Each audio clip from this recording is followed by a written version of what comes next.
Detractors blame Hillary Clinton and the Obama administration for caving to Iranian demands while receiving little in return. Now, revelations about U.S. payments to the Iranian government add a new wrinkle to those critiques. Hari Srinivasan has more. This week, the Wall Street Journal broke news that the Obama administration secretly airlifted $400 million in cash to Iran.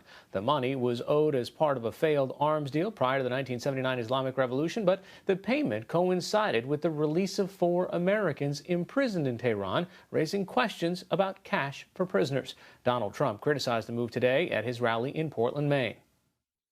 $400 million in cash being flown in an airplane to Iran. I wonder where that money really goes, by the way, right? I wonder where it really goes. Well, it went to either in their pockets, which I actually think more so, or toward terrorism. Probably a combination of both.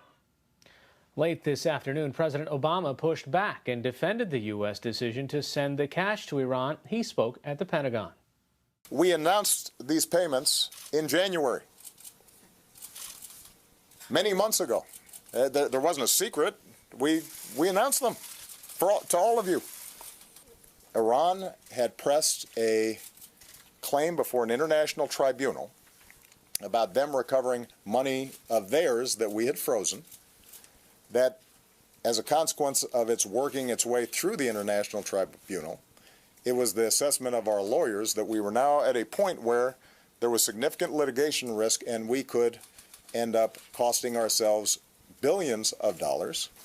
It was their advice and suggestion that we settle.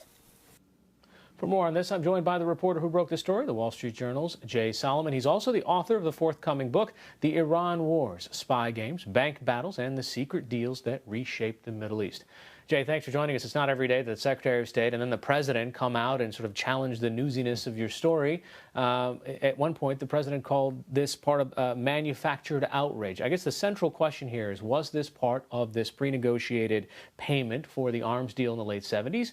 What has your reporting shown that this might have been something closer to a ransom payment?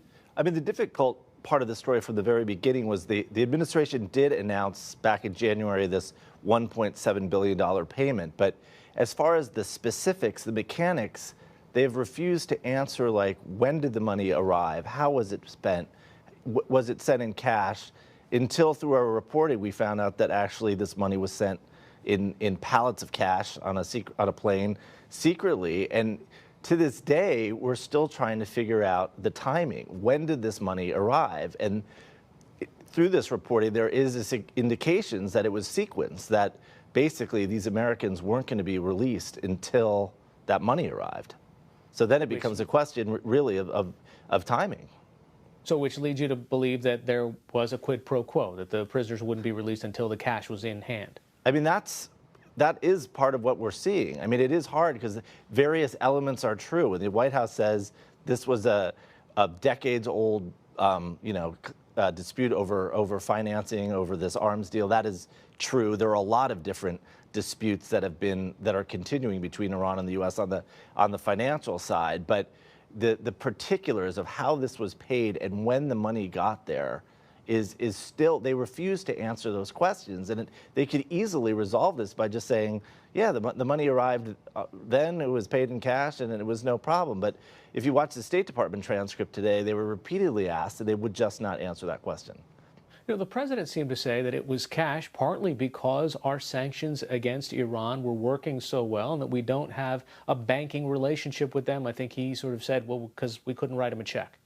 I think there's probably truth to that as well. I mean, I think there are a lot of possible truths to this. Was it had to go in cash because there was no other way to get there? I could believe that.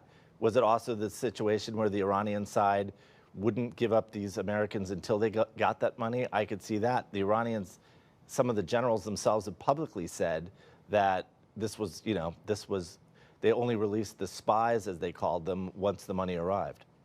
And there's also recent reporting in the Wall Street Journal this morning about the tension between the Department of Justice and the State Department in doing this at all. Yeah, the Department of Justice is interesting because there seemed to be a consensus within the government that the amount of money was actually a pretty good deal, that, this was a 37-year dispute. The initial payment was kind of the principal was $400 million, and just paying an additional $1.3 billion in interest was not a bad deal for the United States. But there was a lot of concern about the optics and how the Iranian side would spin it. That they were going to basically take the timing of and the arrival of cash as a sign that this was ransom or a quid pro quo, and that they'd use this possibly in future cases. And I think what a lot of people in the U.S. government are concerned of in the last 6 months, last year there have been 3 more Iranian Americans taken prisoner. There are another 3 European and Canadian Iranian nationals who have been taken prisoner in the last, I think, 3 months. So it's a cycle, and when you look back on the history of the United States-Iranian relations, going back to the revolution, you see this cycle. The American diplomats who were taken hostage, the resolution for that was partly the unfreezing of assets in the United States that were the Shah's money. The 3 hikers who were taken prisoner in 2009, their release was also tied to both a prisoner exchange and cash being paid. So it's not like this is a one-off. If you take a step back, it is a longer cycle. All right, Jay Solomon of the Wall Street Journal. Thanks for joining us tonight. Thank you.